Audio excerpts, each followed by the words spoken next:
love of your life. If not a KS officer, फिर आप क्या होते?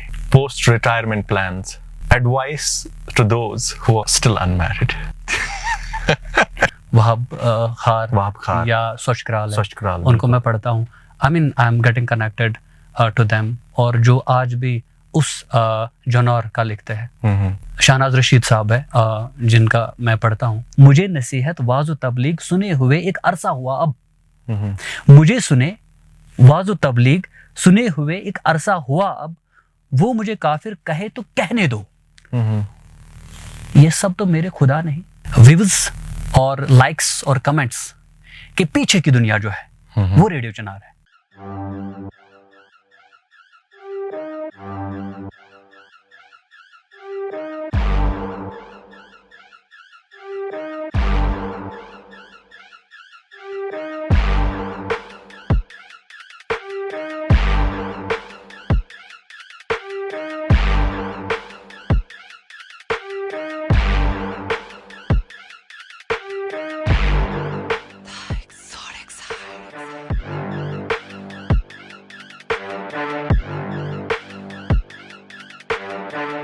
आज का जो एग्जॉटिक साइड है, ये हम एक ऐसे मेहमान को हमने बुलाया है जो कि एक JKAS ऑफिसर है, 2015 बैच के. He is presently state taxes officer. लेकिन apart from that he is a writer, he is a motivational speaker. और उनकी ज़िंदगी में बहुत सारे इंटरेस्टिंग पहलू हैं. आप उन्हें जानते हैं.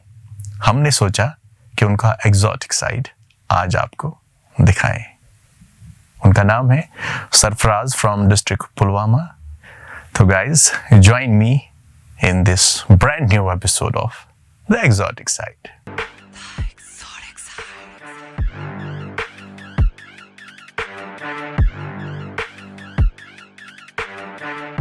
Sarfaraz, welcome to the hot seat. Welcome. कैसा लग रहा है being exotic on the hot seat of exotic side? देखिए, जब एक्सोटिक लोगों के साथ आप होते हो तो आपको एक्सोटिक ही फील होता है. अच्छा, tell me one thing, apart from that administrative, जो आपका काम है, you are a KS officer, but you are more into limelight. जो आपका जॉब है, उससे ज्यादा आप और चीजों में बहुत लोगों के दिलो जहन पे छाए रहते हो. Why so? मुसफर साहब, मैं आपको एक बात बोलूं कि जो गम रोजगार होता है, उस गम में आप तड़पते रहते हो और फिर वो आप गम आपसे दूर हो जाता है जब आपको वो रोजगार हासिल होता है. लेकिन दरअसल अगर देखा जाए तो आप अंदर कोई और पर्सनालिटी होते हो. लोग आपको जान रहे होते हैं जो टैग आप पे लग गया. बिल्कुल. बंदे पे KS IAS करता है, उसके जो प्रोफेशन का टैग लग जाता है. टैग लग गया तो लोग आपको उसी चीज से जानने लगते हैं. यानी आपको ग्रेडिंग की जाती है सोसाइटी में. लेकिन अंदर से इंसान हमेशा चाहता है कि इस ग्रेडिंग से मैं बाहर आ जाऊं. बस वही कश्मकश है, मैं उस ग्रेडिंग से बाहर आना चाहता हूं. So you are out of it or still there? I'm out of it, alhamdulillah. That sounds cool. You are out of it. But I have seen a lot of people in this world. जब वो किसी particular field में जाते हैं, किसी profession में जाते हैं, वो उसमें इतना खो जाते हैं कि उनको अपने लिए टाइम नहीं मिलता है. अब खुद के लिए, खुद अपनी फैमिली के लिए टाइम नहीं मिलता है. बट आप अपने जॉब के साथ साथ you have lot of responsibilities being a state taxes officer, I guess. उसके साथ साथ you are very active in so many things. तो उन लोगों के पास क्या वक्त होता नहीं है जो उस जॉब में इतने घिरे होते हैं, या वो अपने लिए और अपनों के लिए वक्त निकालना नहीं चाहते? देखिए साहिल साहब, बहुत ही एक उम्दा सवाल आपने किया. वक्त आपने अपने आप को देना होता है. आपने कुछ चीज़ों को प्रायोरिटाइज करना होता है. अगर आप दफ्तर में एक ऑफिसर है, एक मुलाजिम है, घर जाकर के आप सिंपल एक फैमिली मेंबर है. राइट. आप दोस्तों के साथ जाते हो, आप एक दोस्त हो वहां पे, जिस दोस्त को दुनिया जहां और इसके बाकी जो असरात है उसके साथ कोई सरोकार नहीं है, कोई लेन देन नहीं है. अब अगर आपको ये चीजें बैलेंस करने आ गई, आपने बहुत अच्छे से जो है इनको पैम्पर करना आ गया, personal life and professional life. हाँ, मैं ये नहीं कहता हूँ कि डिटैच कभी हो नहीं सकता है, वो तो कोई फरिश्ता हो सकता है। आप ये बोलोगे कि मुझे दफ्तर में मेरे जो असर जहन पे पड़े हैं वो मेरे घर पे हायल ना हो मुझ पे, वो होंगे, आपको छोड़ेंगे नहीं, वो आपका पीछा कर रहे होते हैं वो थॉट्स, बल्कि घर में जो मामलात होते हैं वो आपको पीछा कर रहे होते हैं दफ्तर में। अब आपने क्या करना है, आपने एक सिम्बायोसिस क्रिएट करनी है, आपने यही तो फन है, यही तो फन है, दिस इज द आर्ट। ये अगर ये आर्ट आपको आ गया, आप जिंदगी भी जिएंगे, आप काम भी करेंगे। वो एक शायर कहते हैं ना कि वो लोग बहुत खुशकिस्मत थे, वो लोग बहुत खुशकिस्मत थे जो इश्क को काम समझते थे। हाय हाय, क्या बात। वो लोग बहुत खुशकिस्मत थे जो इश्क को काम समझते थे या काम से आशिकी करते थे। क्या बात है। हम जीते जी मसरूफ रहे, कुछ इश्क किया, कुछ काम किया, काम इश्क के आड़े आता रहा और इश्क से काम उलझता रहा। हाय हाय हाय। काम इश्क के आड़े आता रहा और इश्क से काम उलझता रहा, फिर आकर तंग आकर हमने दोनों को अधूरा छोड़ दिया, ना इश्क किया ना काम किया। क्या बात है। यही तो है। अगर आप इसको सही तरीके से, सही मानों में समझोगे, जिंदगी में आपने हर एक जगह पे वो किरदार, वो स्क्रिप्ट जिसके आप दरअसल अदाकार होते हो, ये अदाकारी है, जिंदगी अदाकारी है। यस, हम यहाँ पे ये एक अदाकारी है। एब्सोल्युटली। बाहर हम डॉक्टर के पास पेशेंट के हैसियत से जाते हैं, वहां तो पेशेंट की अदाकारी करनी पड़ती है, बोलना पड़ता है, अपना दर्द बोलना पड़ता है उसके सामने। मैं ऑफिसर होता हूँ, मुझे कितने दुख, दर्द, गम, परेशानियां, जितने भी रंज हो, लेकिन मुझे बाज़ाब्ता उसके सामने पेश करना पड़ता है बहैसियत उस सदबाब ढूंढने वाले शख्स के, जिससे उसके उस दर्द का मदावा हो, इलाज हो, जो दरख्वास्त कभी लाता है मेरे सामने। बिल्कुल, अदाकारी है सारी चीजें। It's absolutely right. लेकिन ऐसे भी लोग हैं जो ऑफिसर हैं, अपने प्रोफेशन में बॉस हैं, काम करते हैं जो भी, और उस सब का झमेला घर लेके आ जाते हैं। वहां पे भी वो उसी तरीके से रहते हैं जो वो टाइम गुजारते हैं अपनी फैमिली के साथ। दे फील लाइक यहाँ पर भी मैं एक बॉस की तरह हूँ। और कहीं ना कहीं हम आज की डेट में देखते हैं lot of people out there across the world जिनकी personal and professional life balance नहीं हो पाती है, फ्लेक्सिबल नहीं है। हम we have to be flexible. हमने बिल्कुल समझना है कि परमानेंट कुछ भी नहीं है। Nothing is permanent. Yes, that's true. Nothing is gonna to stand forever. Nothing is gonna to help you ever. अगर आप 20-25 साल के बाद रिटायर्ड होने वाले हैं, आप इस नौकरी को छोड़ने वाले नहीं, बल्कि आपसे छुड़वाया जाता है। That is the harsh reality. आप बोलोगे कि मैं छोड़ूंगा, ये नहीं मैं नौकरी छोड़ूंगा, आपसे छुड़वाया जाता है। और जब आपसे छुड़वाया जाता है, आप मुझे बोले आप कहाँ जाएंगे, जरा मुझे वो मस्कन बताए, वो जगह बताए, वो मकान बताए जहां आप जाएंगे। तो कहीं ना कहीं ड्यूरिंग योर सर्विस या जॉब जो भी आप कर रहे हैं, even if you are in business, वहां पे भी एक ना एक दिन रिटायर होना ही है।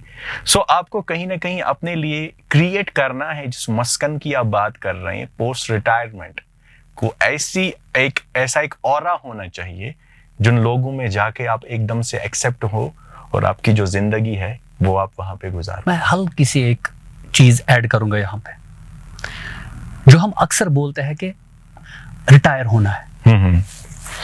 What is being getting retired? इसके बाद मैं काम का नहीं रहा, बेकार हो गया। मतलब ऐसे है ना, हर एक बंदा इसी तरीके से समझता है कि इसके बाद ये बेकार हो गया, अब इसका कोई काम नहीं है। मैं कह रहा हूं कि आप कुछ ऐसे पॉकेट्स, आपका कोई फ्रेंडशिप पॉकेट है, आपके फैमिली का पॉकेट है, आपके दोस्तों और अहबाब रिश्तेदारों का पॉकेट है, जहां आप पहले भी रहते थे जब आप रिटायर्ड, जो दुनिया की लैंग्वेज में आप नहीं हुए थे, आप वहां रिटायर्ड मत हो जाए। क्या बात है, बिल्कुल। और तो आप रिश्तों की जो कड़ी है उसको जोड़ के रखना। आप रिटायरमेंट के बाद भी रिटायर नहीं होंगे। क्या बात है। आपकी बातों से लग रहा है कि आपके अंदर एक आर्टिस्ट छुपा है, क्योंकि वो तख़य्युल की दुनिया में जब एक इंसान सोचता है, बात करता है, तो वो अपने ख़यालात का जब इजहार करता है तो कहीं ना कहीं ऐसे ही अल्फाज उनके ज़ुबान से निकलते हैं। सो एक्सोटिक साइड में, it is the exotic side of life of Sarfaraz. You are a KS officer, आप एक डिपार्टमेंट में काम कर रहे हैं, बट अपार्ट फ्रॉम दैट उस दुनिया में भी आप हैं जहाँ पे आप अपने जज्बात, अपने ख्यालात, अपने एहसासात कभी कलम उठा के उस कोरे कागज़ पे लिखते हैं, और शायद आपके जो फैंस हैं, मद्दाह हैं, चाहने वाले हैं, उनके दिल की धड़कनें तेज होती है। आपने ऐसे अंदाज में पेश किया कि मैं बड़ा हिचकिचाता हूँ कि मैं कहूँ अपने आप को वो कि नहीं। ये दरअसल ये होता है कि जब आपको कोई सुनता नहीं है आप लिखते हो। जब आपको कोई सुनने ना आए, आप लोगों को जो है सुनाना नहीं चाहते हो, आप फिर लिखते हो। So you mean to say giving air to your own emotions? Yes, exactly. I mean, you start writing at a point when you actually think that you have to like protect your emotions. You protect them on the paper. आप ज़ेबे करतास करते हो उन चीज़ों को, आप लिखते हो। जी।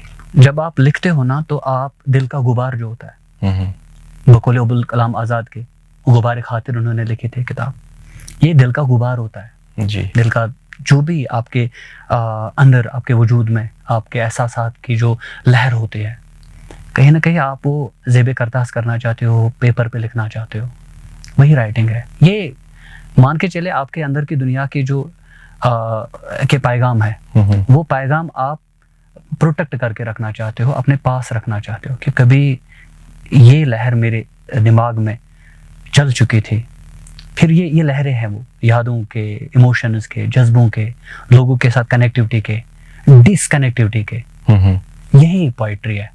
That's true. और वही मैं करता हूँ कभी कभी। You being part of this world, और ये देखा गया है कि जो भी राइटर्स होते हैं, not only writers, I would say जो भी क्रिएटिव आर्टिस्ट होते हैं, एक्टर्स हैं, सिंगर्स हैं, जो पेंटिंग्स बनाते हैं, और जो भी क्रिएटिव आर्ट के इस फील्ड में आते हैं, वो लोग हमारी सोसाइटी के की क्रीम होती है, काइंड ऑफ, वो बहुत हसास होते हैं। दे अंडरस्टैंड कि क्या हो रहा है, और वो अपने आर्ट के थ्रू उस चीज को लोगों तक पहुंचाते हैं। They are very kind, they are very emotional, बहुत जज्बाती होते हैं। और जैसे आपने कहा कि जब इंसान अपने जज्बात किसी को सुना नहीं पाता है because of whatever reason, फिर वो लिखता है, फिर वो पेंटिंग बनाता है, फिर वो गाना गाता है, फिर वो कोई किसी और आर्ट में उसकी महारत है तो करता है। तो you being part of this creative world, अगर मैं आपसे जानना चाहूँ, what is kindness and what are emotions, human emotions, जिसकी आज की डेट में हमें बहुत कमी लग रही है। Emotions, kindness, art, being human and being वो दर्द दिल के वास्ते पैदा किया इंसान को, वरना तौत के लिए कुछ कम न थे करो बिया। जैसे अलामा इकबाल साहब ने भी फरमाया है, it is like getting into compassion. आप किसी के दुख को, किसी की परेशानी को फील करते हो जी। आप बिल्कुल अपने वजूद में एम्पैथेटिक फीलिंग आप में क्रिएट होती है। You get into his shoes और her shoes। मतलब ये दरअसल एक मिलाप है। ये सारा जो कॉस्मिक दुनिया है, जो ऑर्गेनिक वर्ल्ड है, हम सब मिले हुए हैं, हम सब एक ही इंटरकनेक्टेड है, हम एक कॉस्मोस के लोग हैं। अब अगर ये हमें समझ नहीं आया कि हमें समझ आया कि मैं एक अलग फर्द हूँ, मैं इससे बिलोंग नहीं करता हूँ, मैं उससे बिलोंग नहीं करता हूँ, उसकी ये ज़ात है, वो मलिक है, वो शाह है, वो बट है, वो गनाई है, वो डार है।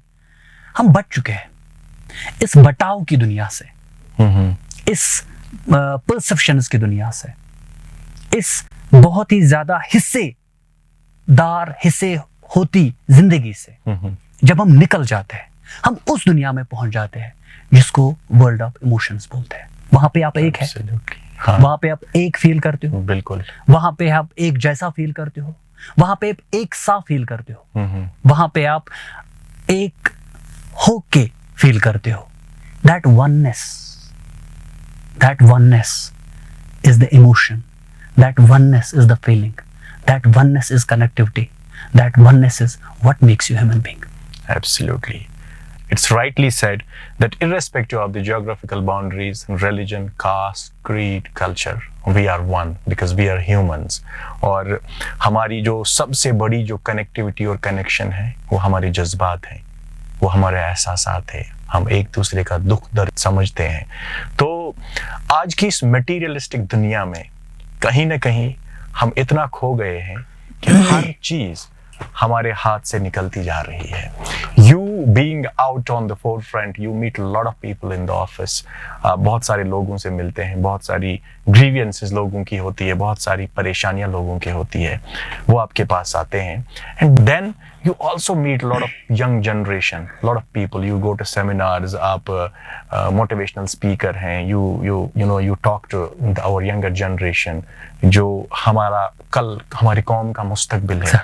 अब इस भाग दौड़ की जिंदगी में जहां पे एक साइड से you are into public dealing, आप लोगों के मसले मसाइल को हल करने की कोशिश करते हैं, and at the other and you motivate youngsters for a better life.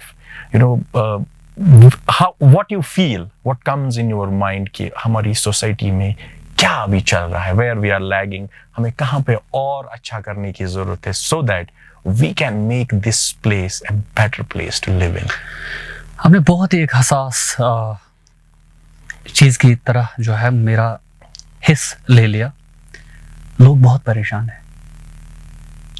मैं लोगों से बात कर रहा हूँ, मैं स्टूडेंट से बात करता हूँ, मैं एस्पिरेंट से बात करता हूँ।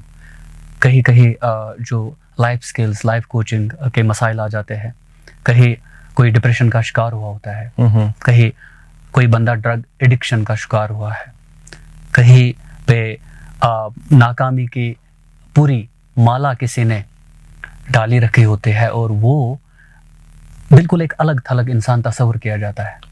बिल्कुल रिशेप करने की जरूरत है। मैं आपको एक बात बोलूं कि कोई ड्रग एडिक्ट है, ये ड्रग एडिक्ट, मैं बार बार बोलता हूं, hate the sin not the sinner. Right. इसको गले लगाओ, बिल्कुल, इसके साथ बात करो। हमने इसे Give him one more chance in life. हमने स्टिग्मा बनाया होता है उसको, वो बाहर भी नहीं निकल पाता। मस्जिद में जाएगा, दफनस योर ऑफ चर्च या नमाज पढ़ने, क्या फॉर व्हाट पर्पस? राइट। आप मुझे बोले कि क्या उसको हक नहीं है? वो उसी समाज, एक कॉस्मोस जो है, एक बहुत बड़ी जगह जो है, उसमें वो खराब हो गया। उसकी खता कैसे है? कहीं ना कहीं we can say as a society we failed. We cannot save his life. He's an end product of it. He's not the beginning of it. Right. वो बिगनिंग नहीं है, वो एंड प्रोडक्ट है। आप नफरत क्यों करोगे? आप कौन से ठेकेदार हो समाज के कि आप एक जो प्रोडक्ट है उस सोसाइटी का, जिसको समझाने की जरूरत है, गले लगाने की जरूरत है, आप उसको पीछे गिरेबान से पकड़ते हो, जाकर के जहलिम में दे मारते हो। ये किस किस्म की आप इंसानियत का जज्बा देते हो, मुझे बताए। मैं बात करता हूं इन लोगों से, मैं देखता हूं इन लोगों को। नंबर 1। नंबर 2 बात, अगर किसी बहाने से सिचुएशन, घर की जो सूरत हाल है, तो बाप रिटायर्ड हुआ है, चैलेंजेस है, बाप रिटायर्ड हुआ है, माँ बीमार है, उसको दवाइयों के लिए जो है दवाइयाँ नहीं है, और देन उसकी बहन जो है वो शादी के कगार पे है, लड़का ग्रेजुएट है, मेहनत करता है, और वो साधन उसको अवेलेबल नहीं होते और गिर जाता है। आप उसको नाकामयाब करार देते हो, क्यों? वो अपना डिप्रेशन लिए हुए बाहर किसी दुकान पे बैठा होता है, तो शुदरबदर कब हम समझेंगे? तो शुनब पासान आई थिंक जो आपने बात की, हमारी सोसाइटी में जो लोग गिर जाते हैं अपनी जिंदगी की भागदौड़ में, isn't it responsibility of our society to pull him up? मैं कह रहा हूं ये सिर्फ रिस्पॉन्सिबिलिटी नहीं है sir ji, it is actually what is most required. यही तो जिंदगी है। आप अपने नौजवान को हाथ पकड़कर कहीं ले जाकर उसको कहीं पे दे मारते हो, वो सड़क पे गिरा हुआ होता है, आप गाड़ी से उतरकर उसको उठाते नहीं हो, बल्कि गाड़ी उसके ऊपर से ले जाते हो, रोन देते हो उसको। अगर ऐसा सूरत हाल किसी समाज का है, सोसाइटी का है, कंपैशन नहीं है, लव नहीं है, केयर नहीं है, राइट, आप उससे बात नहीं करते हो।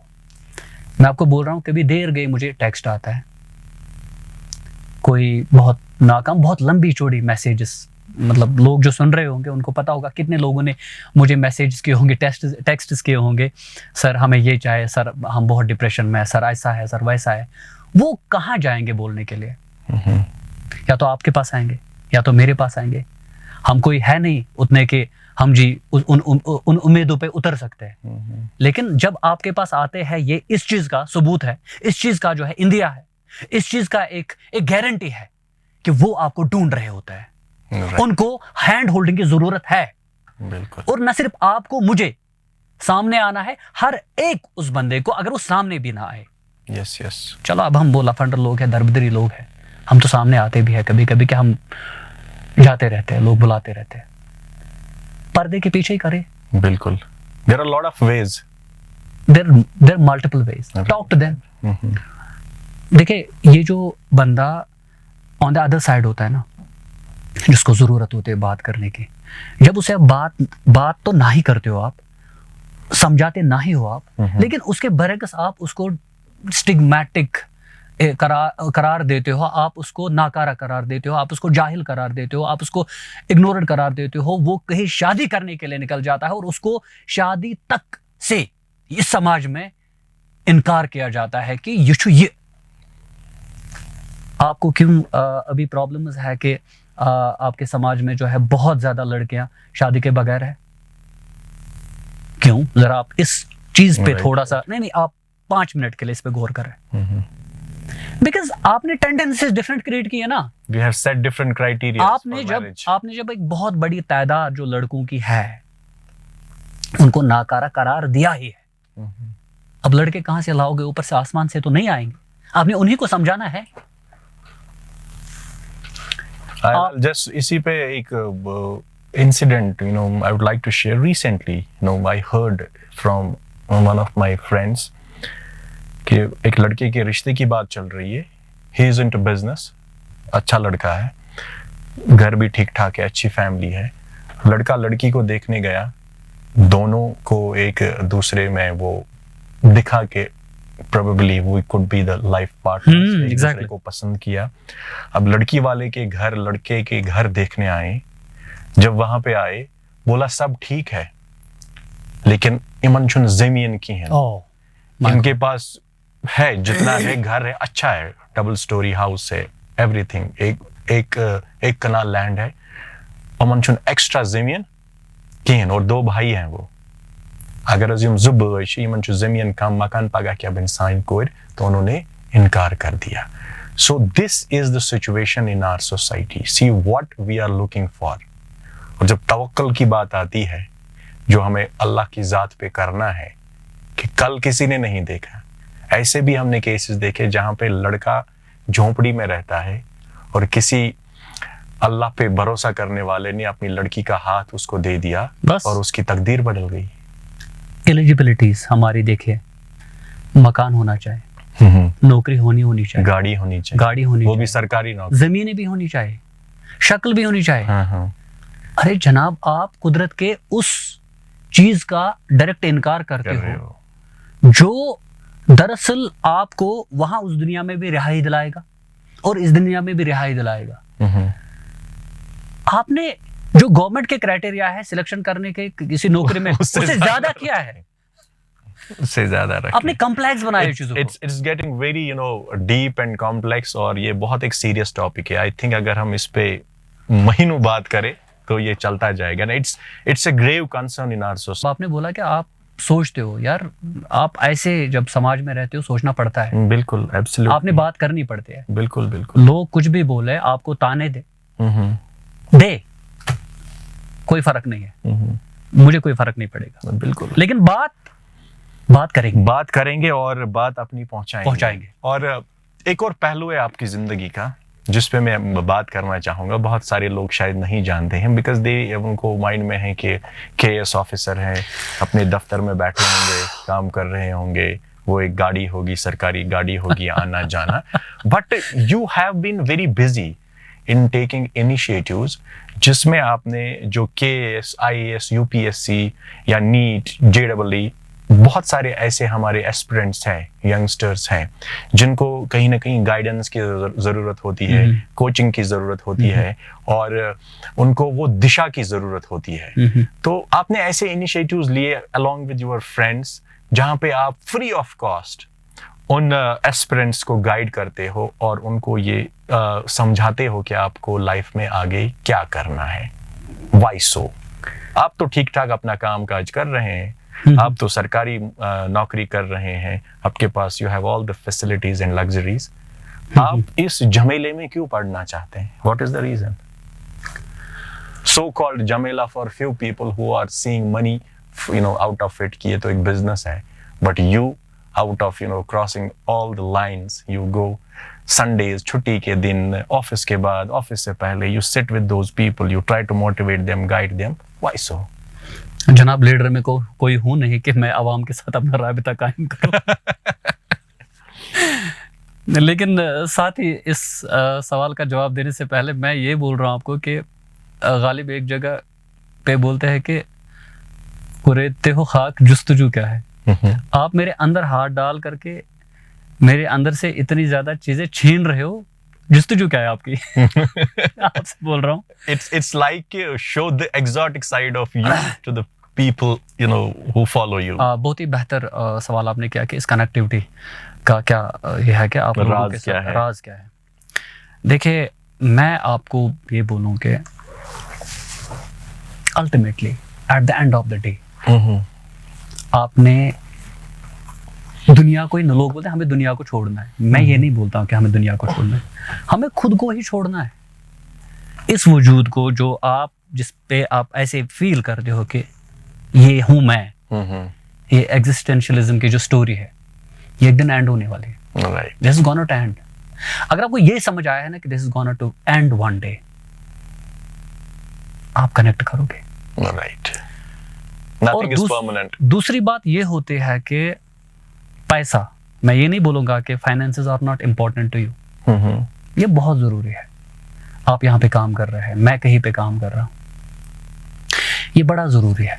अगर आपको वो साधन पूरा हुआ है, कहीं ना कहीं वो डॉक्टर अल्लामा इकबाल भी जो है बड़े इस चीज के कायल थे कि अभी इश्क के इम्तिहान और भी है, कनाअत न कर आलम रंगबू पे, मकामाते आहू फुगा और भी है. क्या बात है. तो वो जो मकाम होते हैं ना, वो मकाम आ ही जाता है आपकी जिंदगी में कभी ना कभी कि अब इसके बाद क्या, फिर क्या, फिर क्या, फिर क्या. और वो अंदर से वो आवाज आ रही होती है आपको कि अब क्या, अब क्या, अब क्या.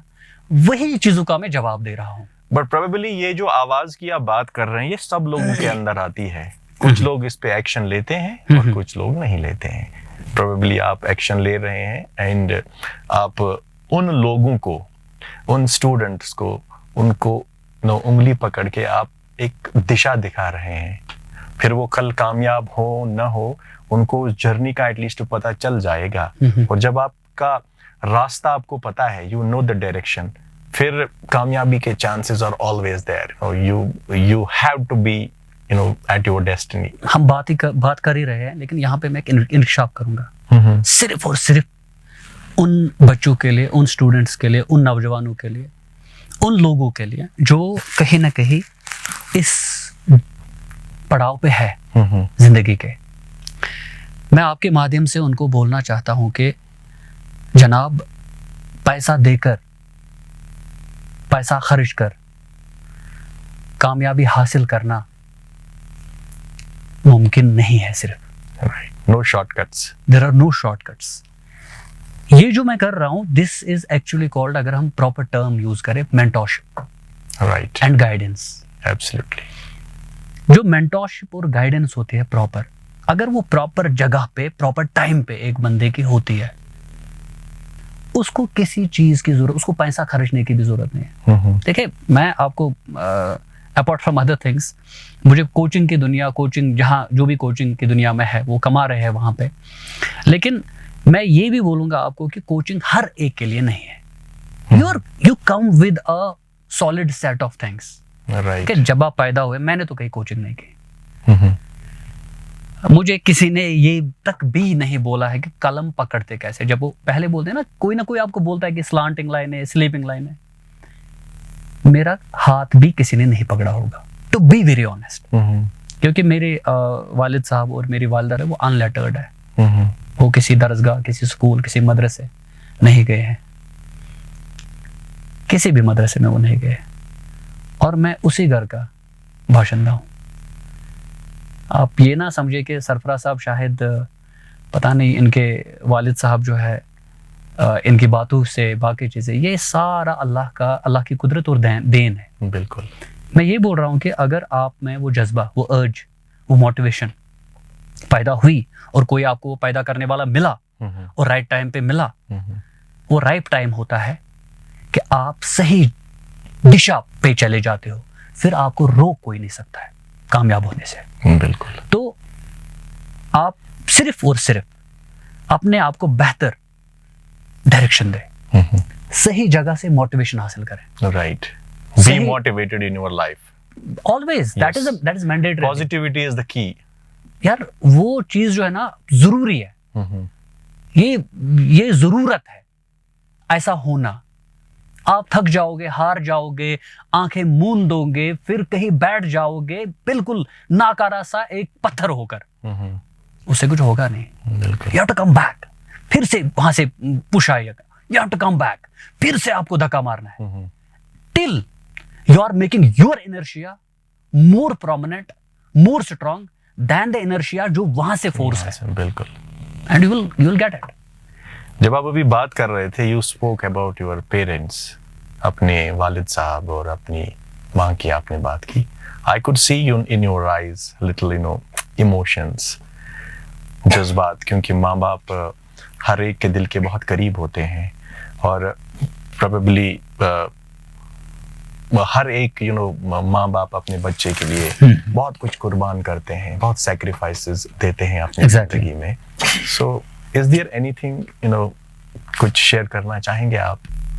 माँ बाप एक नेमत होती है हर एक की जिंदगी में। आपको अगर वो नेमत को समझना आ गया, आप कामयाब है। बिल्कुल। ये बड़ा भारी हो जाएगा बोलना यहाँ पे, लेकिन आप मजबूर कर रहे हो मुझे बोलने पे कि यहाँ तक पहुंचकर भी बहुत अल्लाह ने इज्जत से नवाजा। अभी तक मेरे माँ बाप ने मेरे साथ किसी चीज पे हिसाब किताब नहीं किया होगा। मेरे वालिद वालिदा ने कभी ये नहीं बोला मुझे कि कहाँ पे कौन सी चीज कैसे खर्च की, कितना फायदा आया, कितना नुकसान आया। और ये एक अलग इमोशन होता है। बिल्कुल, हर जगह पे आपको हिसाब देना पड़ता है। मुझे यहाँ पे हिसाब देना पड़ रहा है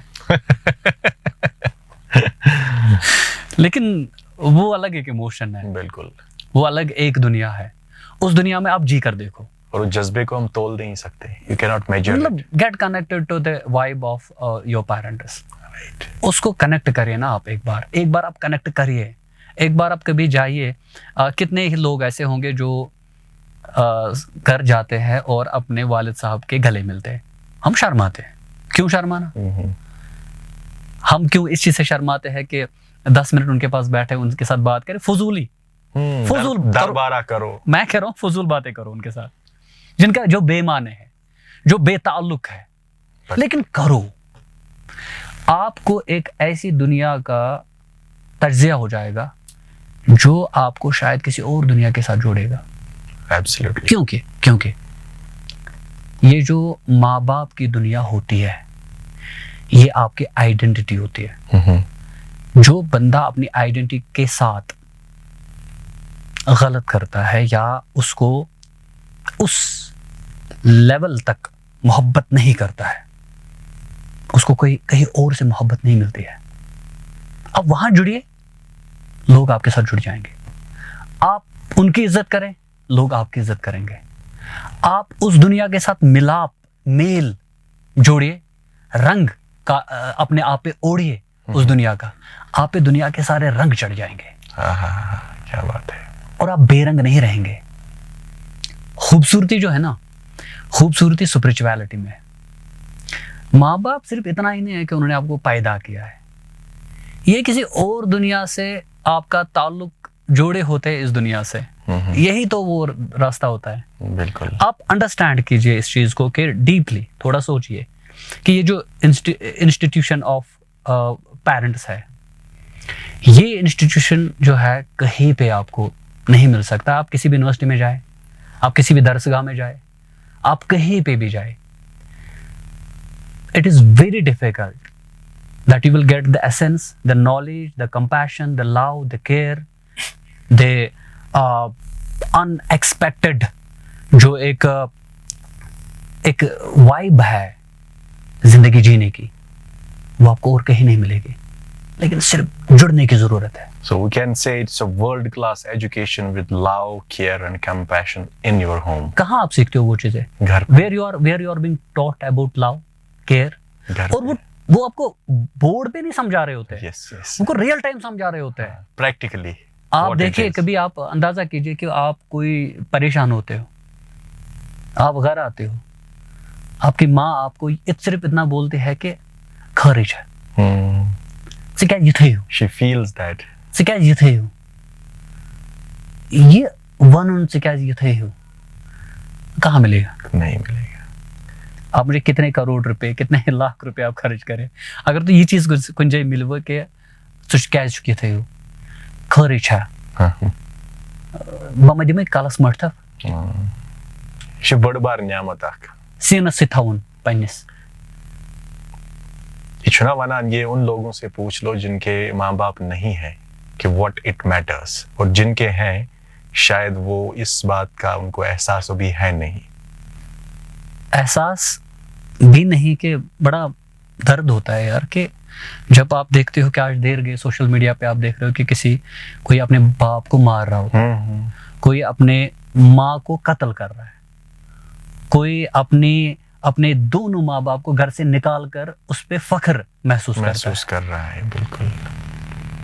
मैं ये बोलूंगा कि काउंसलिंग की बड़ी ज्यादा जरूरत है। देखिए, मैं आपको बोल रहा हूँ कि आपके माँ बाप जो होते हैं ना, वो कभी गलती भी कर सकते हैं। अगर आप ये नहीं समझते हो कि उनकी गलती आप दरगुजर नहीं करते हो, जबकि उन्होंने आपकी 1000 गलतियां दरगुजर कर रखी होती है। बिल्कुल। जब आप चल रहे होते हो, जी रहे होते हो, बड़ा बन रहे होते हो, आप बड़ा बन रहे होते हो, आप जवान बन रहे होते हो, आपकी 1000 गलतियों का पोशाक, आपकी 1000 लग्जिशों का जो है पर्दा किया निकाब होते हैं वो, और आप कौन से बड़े वो तुरम खान बन जाते हो कि एक गलती, एक गलत बात, एक तोतली बात जो बुढ़ापे की वजह से वो बोलते हैं, एक वो जज्बा जो वो उस बुढ़ापे में होकर के वो कभी शरारत, कभी गुस्से का मुजाहरा करते हैं। And we feel they are outdated. Not only outdated, हमें उनके उस गुस्से के मुजाहरा करने को जो हम उनको बोलते हैं कि इचवाइन बड़गुमत खुशक, नोशाइसस टेठामुच, नोशाइसस, सो बस ये बड़ क्या कर रही है थी, ये कर ही क्या रहा है यहाँ पे।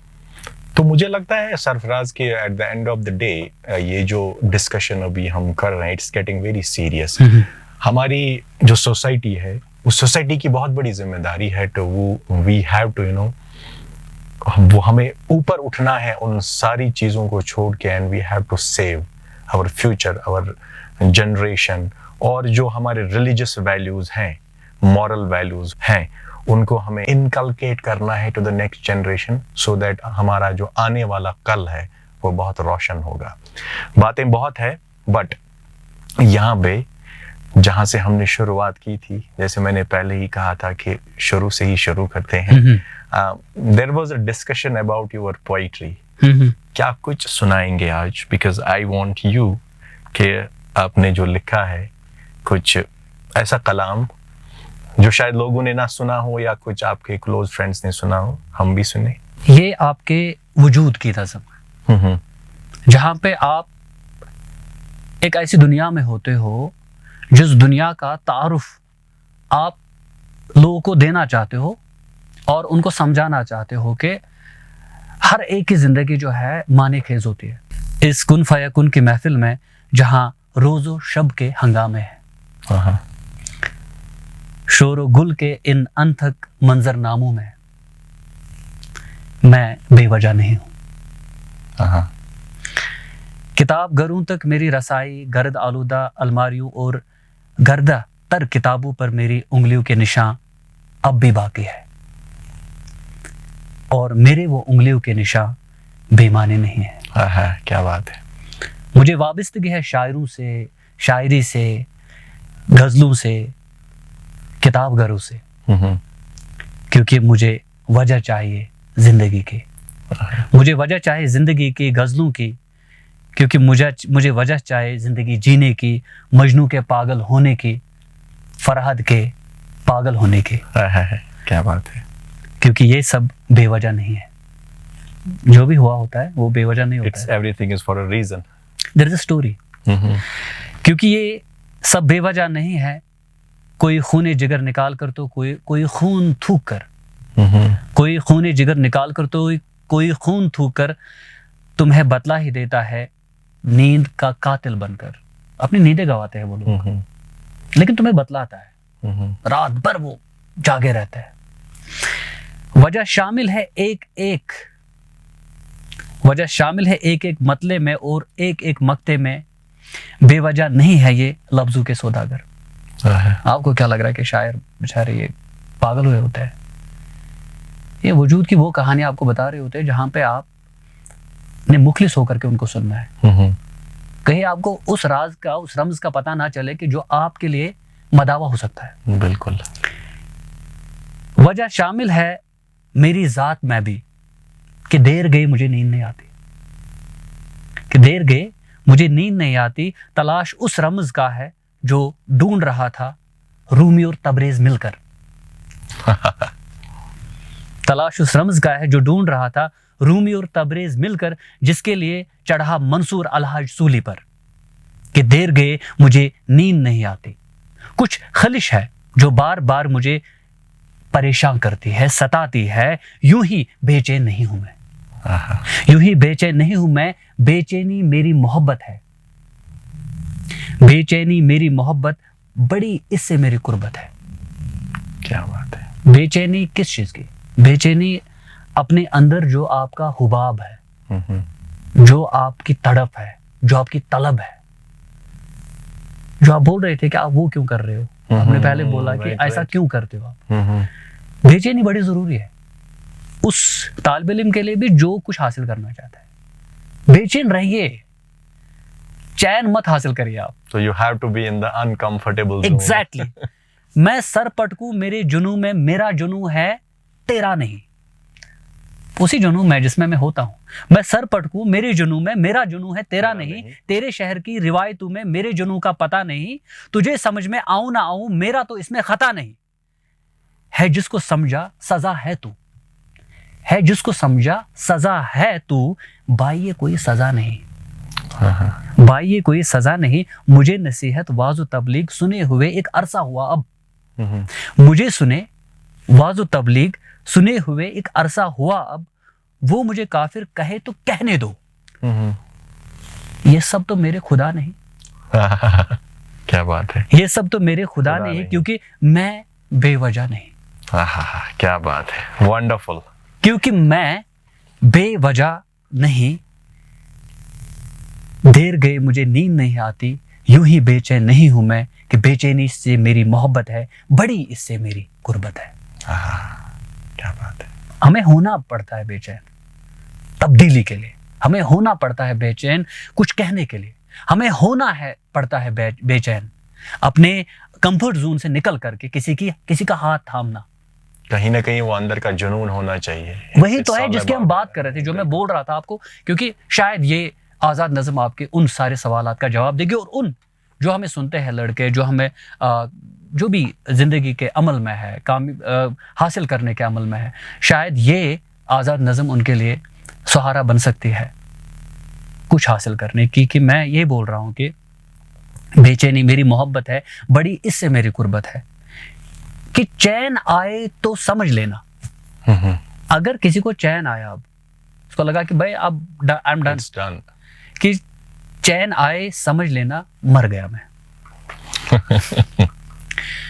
कि चैन आए समझ लेना मर गया मैं, मेरा बोसीदा कमरा रोशनदान से चांद का मुझे देखना और मेरा उस चांद को देखना,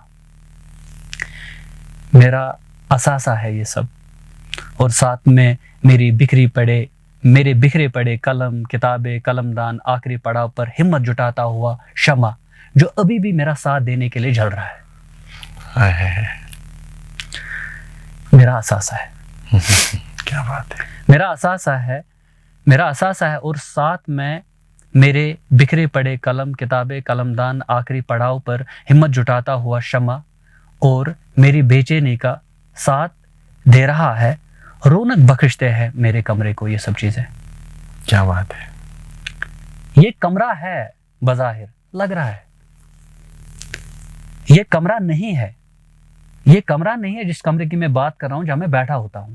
ये कमरा नहीं है, बज़ाहिर लग रहा है उसकी यादों का महवर कमरा बज़ाहिर लग रहा है। क्योंकि अब मैं चाहता हूं कि इसे आसार कदीमा में शामिल कर लिया जाए।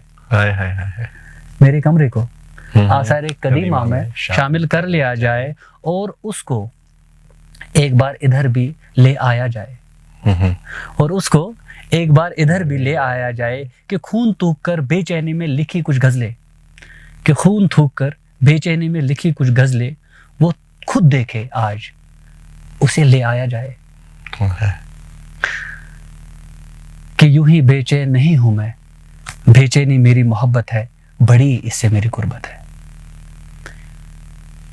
ये सुनिएगा ये हिस्सा इस आज़ाद नज़म का कि वो एक कील पर लटका कैलेंडर, वो दवात जिसमें स्याही सूख कर उम्रों के इंतजार की दलीलें ले बैठी है।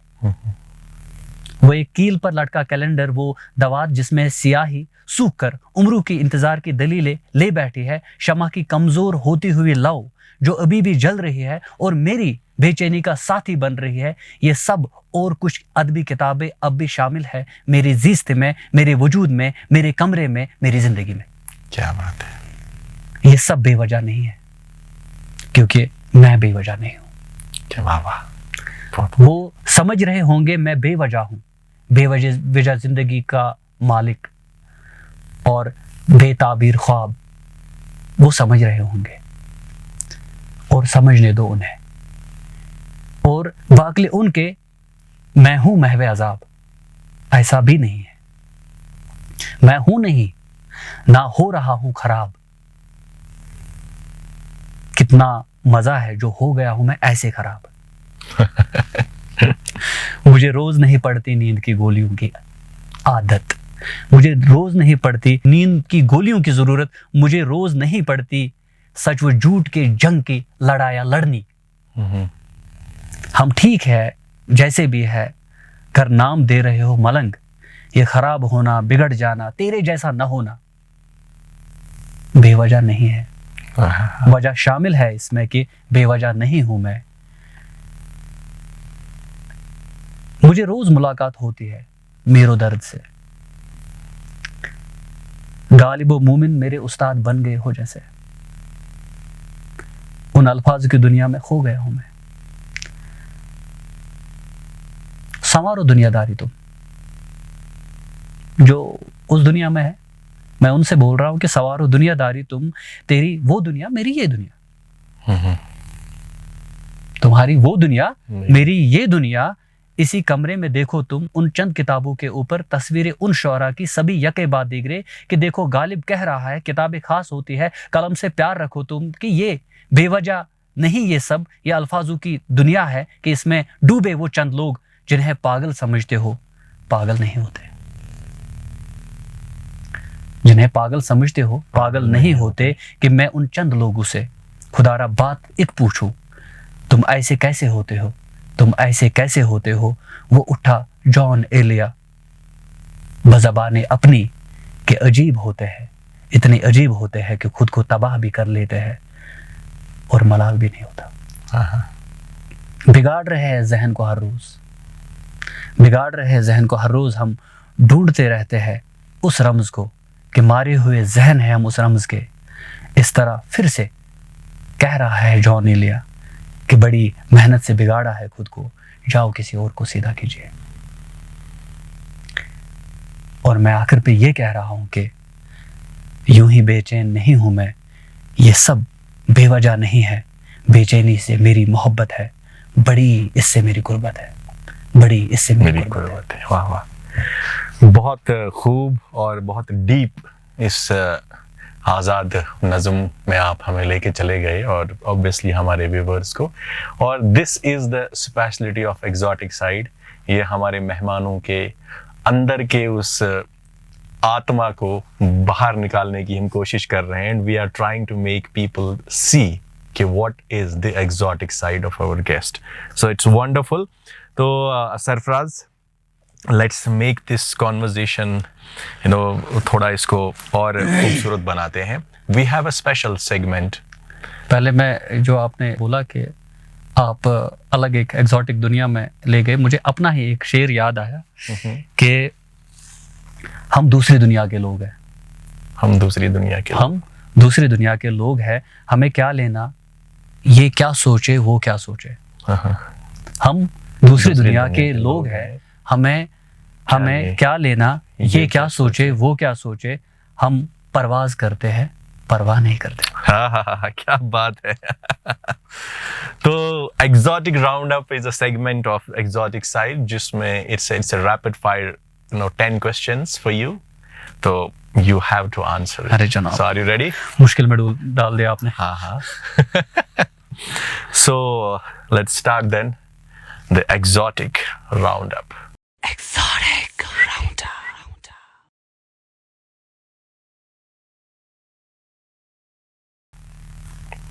Okay, Sarfraz, fasten your seat belt. जी जनाब, हम तो तैयार हैं। फ्लाइट कब उठेगी? हाँ, फ्लाइट उठने वाली है बिकॉज कुछ ऐसी चीजें जिसमें आपको सोचने के लिए बहुत कम टाइम मिलेगा। And we want you to speak directly from here. Fine. Love of your life? My wife. Okay, she must be very happy. Maybe because you acknowledge it on the social media and the whole world knows. That's great. भाभी जी, आप enjoy कीजिए because your life partner is amazing. He is an amazing human being and God bless you both. If not a KS officer, फिर आप क्या होते? मैं एक भटका हुआ शायर होता।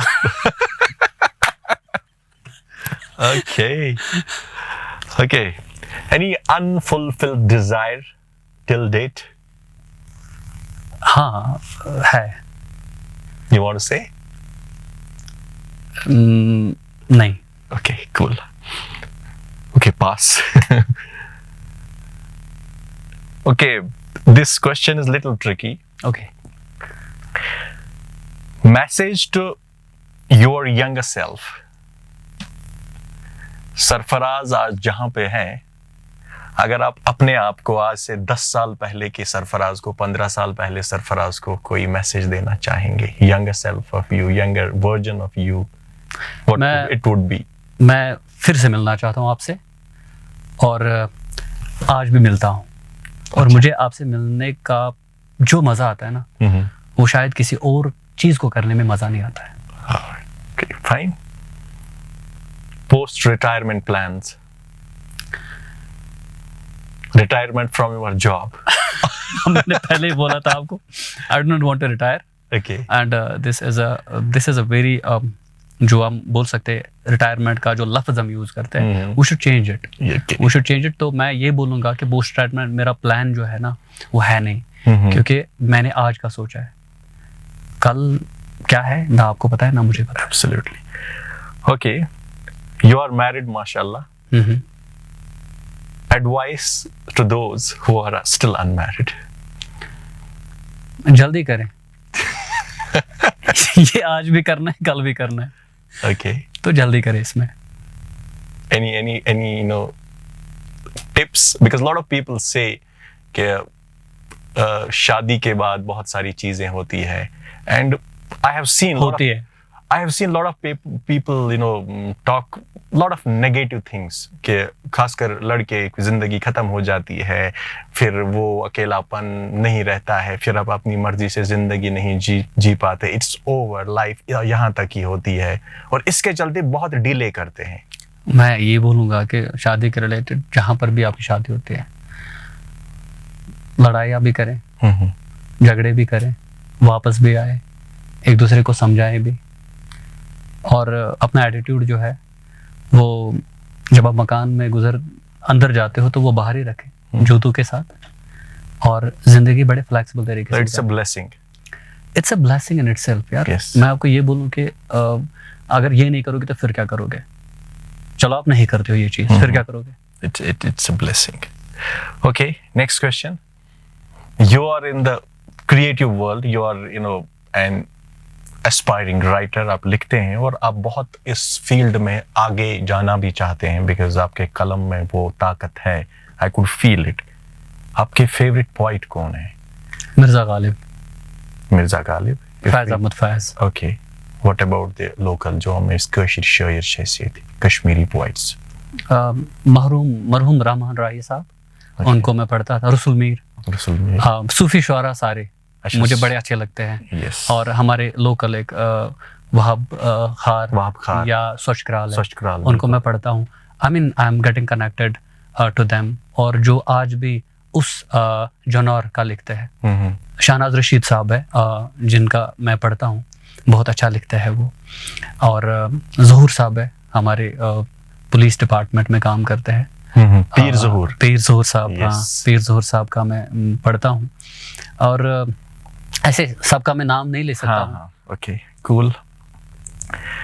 Okay, you love music? I love it a lot. Okay, कोई ऐसा गाना जो आप तन्हाई में गुनगुनाते हैं? मीर तकी मीर साहब का एक कलाम है, और उसको गाने में पिरोया गया है। वो अक्सर that song is like it's a vibe in itself. मैं अक्सर वो गुनगुनाता तो नहीं हूँ उतना, मैं कोई मतलब सिंगर हूँ नहीं, लेकिन एक चीज़ है कि मैं सोचता रहता हूँ उस गाने को। ये मुझे बहुत ज़्यादा एक इत्मीनान जैसा देता है जी। आप भी सुनेंगे तो शायद आपको भी, क्योंकि that's a treatment for everything you can have. सुनाइए जरा। वो है दिखाई दिए यूं के बेखुद किया। हाँ, क्या बात है। दिखाई दिए यूं के बेखुद किया, हमें आपसे भी जुदा कर गए। क्या बात है, क्या बात। हमें आपसे भी जुदा कर गए कि परस्तिश की आतक ऐ बुत तुझे, परस्तिश की आतक ऐ बुत तुझे, नजर में सबहू के खुदा कर चले। बहुत आरज़ू थी गली की तेरी, बहुत आरज़ू थी गली की तेरी, सो यहाँ से लहू में नहा कर चले। क्या बात है, एब्सोल्युटली अमेजिंग। बहुत खूबसूरत गाना है ये। अच्छा Sarfaraz, your next question is how you spent your loneliness? I spent it with myself. Okay, शायरी, पेन, पोइट्री, कागज, कलम, और अपने आप से बातें, और अपने आप से कनेक्ट करने की कोशिश। और ख़ासकर उस वक्त वो वक्त ऐसा होता है कि मैं नहीं चाहता हूँ कि मुझसे भी कोई मिले, क्योंकि मैं खुद से मिला हुआ होता हूँ। Okay, in the mean time मुझे याद आया जो आपने पहले सवाल का जवाब दिया था, love of your life is your wife. Is love marriage और arrange? It's arranged. Okay, are you sure? But I fell into love with her after that. Okay, cool. चलिए, okay, last question is your views about Radio Chinar and the exotic side, hot beautiful seat. It's an exotic combination of beautiful people. I must tell you, I have been to many places up to now, but I could feel a great thing here at Radio Chinar. You people are very humble. You are not into the dark professionalism. You have actually you've gone upscaled yourself in a way. Let me tell you one thing. I could not have been possible to reveal such a deal with you had you not been so. Your team, everybody, they are like awesome people. They have a different genre. They are a different genre in themselves. उनकी humbleness, उनका जो सबसे ज़्यादा professionalism, और professionalism वो कि जो आज की ज़रूरत है. आपने लोगों को प्रॉपर साइड बताना है. रेडियो जो है एक प्रॉपर ज़रिया है आपके समाज की तर्जुमानी. और मैं ये बोल सकता हूँ, I can vouch about it, I can like I have no reservations in telling this thing that you are doing it.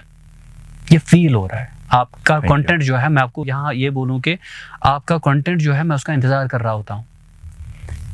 इतने ज़्यादा रेडियो चैनल्स हैं. मैं आपकी वीडियोस को अक्सर जो है डिस्कस करता हूँ अपने बरादरी में. व्यूज़ और लाइक्स और कमेंट्स के पीछे की दुनिया जो है वो रेडियो चैनल है. क्या बात है. Thank you so much. It's wonderful.